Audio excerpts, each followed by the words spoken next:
राम से विदा लेकर सुमंत पहुंचे। उन्होंने देखा कि पूरे अयोध्या में शोक और उदासी व्याप्त थी। उन्हें आते हुए देखकर अयोध्यावासियों ने दौड़कर रथ को चारों ओर से घेर लिया और प्रश्नों की बौछार करना आरंभ कर दिया। राम, लक्ष्मण, सीता कहाँ हैं? तुम उन्हें कहाँ छोड़ आए? अपने साथ वापस क्यों नहीं लाए? चाहकर भी सुमंत उन्हें धैर्य नहीं बंधा पा रहे थे। उनका कंठ अवरुद्ध हो गया था। उनके नेत्रों से अश्रुधारा प्रवाहित होने लगी।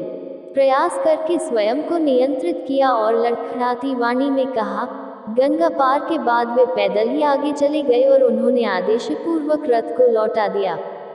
सुमंत के मर्मवेदी वचन सुनकर नगरवासी बिलक बिलक कर विलाप करने लगे। देखते देखते सारा बाजार और सभी दुकानें बंद हो गईं। लोगों ने छोटी छोटी टोलियां बना लिए और शोकाकुल होकर राम के विषय में चर्चा करने लगे। कोई कहता, राम के बिना अयोध्या सूनी हो गई है, हमें भी यह नगर छोड़कर अन्यत्र चले जाना चाहिए। कोई कहता, राम हमसे पिता की भांति स्नेह करते थे, उनके चले जाने से हम लोग अनाथ हो गए हैं। अन्य कोई कहता, यह राज्य अब उजड़ गया है, यहाँ रहने का अब कोई अर्थ नहीं है, चलो हम सब भी वन में चलें। कोई महाराज दशरथ की निंदा करता तो कोई रानी कैकेयी को दुर्वचन कहता। सुमंत राजप्रासाद के उस श्वेत भवन में जा पहुंचे जहां महाराज दशरथ पुत्र वियोग में व्याकुल अर्धमूर्छित अवस्था में पड़े अपने अंतिम श्वास ही गिन रहे थे। आशा की कोई धूमिल किरण कभी कभी चमक उठती थी और उन्हें लगता था कि संभव है सुमंत अनुनय विनय करके राम को लौटा लाएं। संभवतः राम न आए, किंतु कदाचित सुमंत सीता को ही वापस ले आए। उसी समय सुमंत ने आकर महाराज के चरण स्पर्श किया और विषादपूर्ण स्वर में राम को वन में छोड़ आने की सूचना दी। सुनते ही व्यथित महाराज मूर्छित हो गए। संपूर्ण महल में हाहाकार मच गया। महाराज को झकझोरते हुए कौशल्या ने कहा, हे आर्यपुत्र, आप चुप कैसे हो गए? बात क्यों नहीं करते? अब तो कैकेयी से की हुई आपकी प्रतिज्ञा पूरी हो चुकी है, फिर आप दुखी क्यों हैं? महाराज की मूर्छा भंग होने पर वे राम, सीता और लक्ष्मण का स्मरण करके विलाप करने लगे। उन्हें धैर्य बंधाते हुए सुमंत ने हाथ जोड़कर कहा, कृपा निधान। राम ने आपको प्रणाम करके कहा है कि हम सब सकुशल हैं।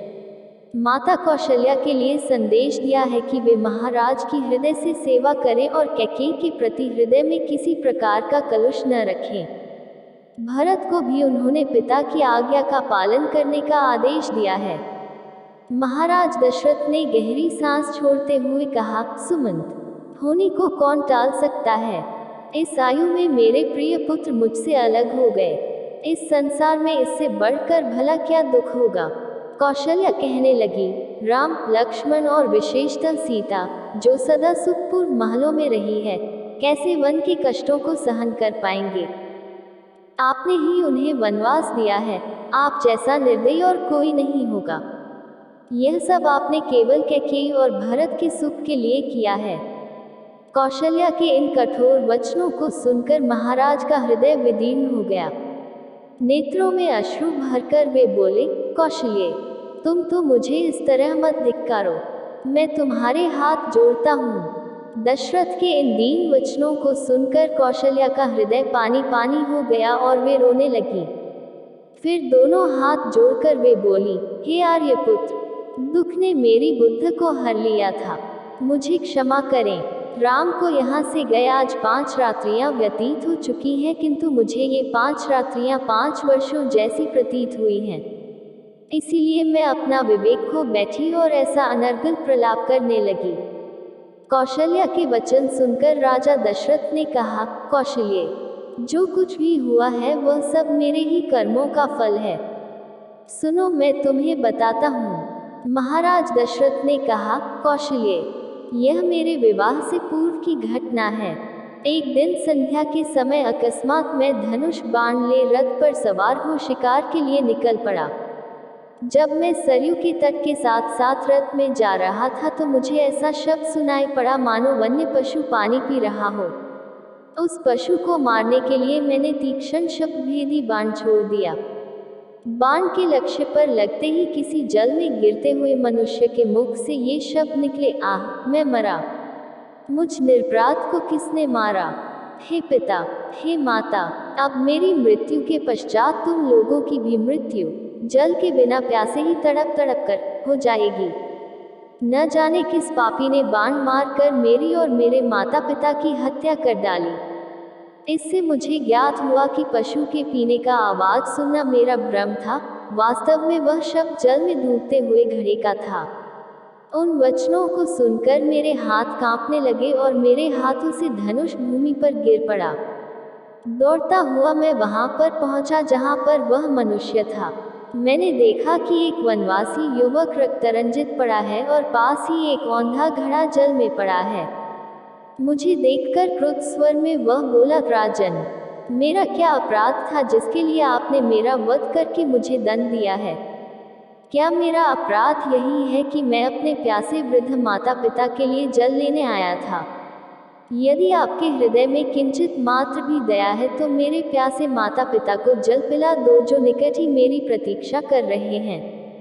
किंतु पहले इस बाण को मेरे कलेजे से निकालो जिसकी पीड़ा से मैं तड़प रहा हूँ। यद्यपि मैं वनवासी हूँ किंतु फिर भी ब्राह्मण नहीं हूँ। मेरे पिता वैश्य और मेरी माता शूद्र है, इसलिए मेरी मृत्यु से तुम्हें ब्रह्महत्या का पाप नहीं लगेगा। मेरे द्वारा उसके हृदय से बाण खींचते ही उसने प्राण त्याग दिए। अपने इस कृत्य से मेरा हृदय पश्चाताप से भर उठा।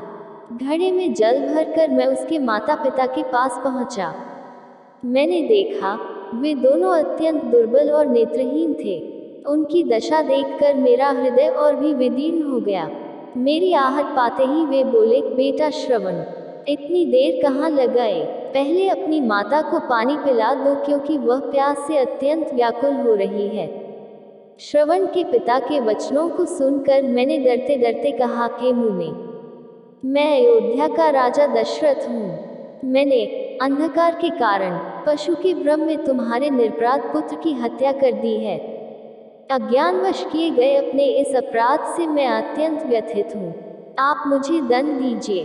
पुत्र की मृत्यु का समाचार सुनकर दोनों विलाप करते हुए कहने लगे, मन तो करता है कि मैं अभिशाप देकर तुम्हें भस्म कर दूं और तुम्हारे सिर के 7 टुकड़े कर दूं, किंतु तुमने स्वयं आकर अपना अपराध स्वीकार किया है, अतः मैं ऐसा नहीं करूंगा।